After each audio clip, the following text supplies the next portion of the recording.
गुजरात में राहुल गांधी ने कहा कि जिस तरह से विपक्ष ने अयोध्या में बीजेपी को हराया, उसी तरह कांग्रेस गुजरात में बीजेपी को परास्त करेगी। राहुल गांधी के बयान पर अब सियासत तेज है। राहुल के बयान पर पलटवारों की खेप आपको दिखाएंगे। उससे पहले राहुल गांधी का वो बयान सुन लीजिए जिस पर हंगामा बरपा हुआ है। गुजरात के चुनाव में मैं आपको बता रहा हूं, हम सब मिलकर इनको गुजरात में हराने जा रहे हैं।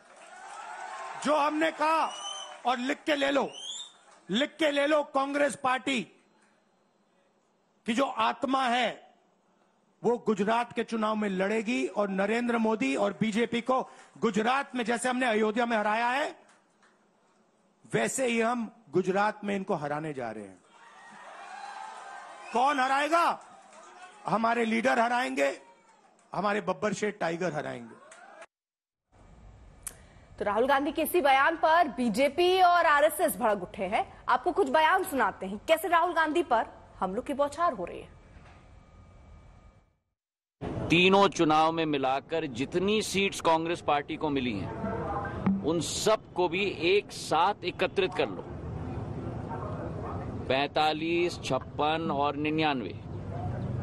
उसके बाद भी 239 तक उनका आंकड़ा नहीं पहुंचता जो भारतीय जनता पार्टी को अकेले इस चुनाव में आशीर्वाद जनता का मिला है।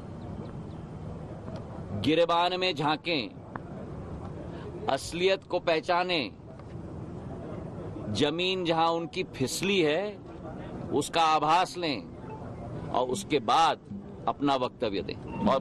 देश की राजनीति में अगर सबसे बड़ा कोई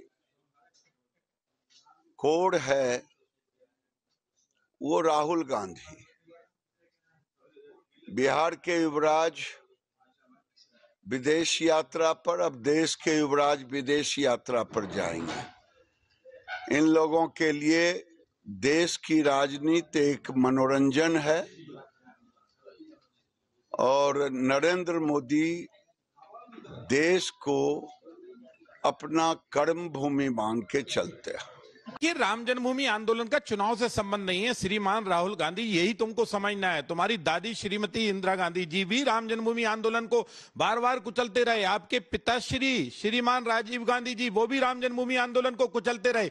लेकिन राम भक्त आपकी दादी से भी लड़े और आपके पूर्व पिताजी से भी लड़े और फिर भी वहां कार सेवकों ने भूमि पूजन किया।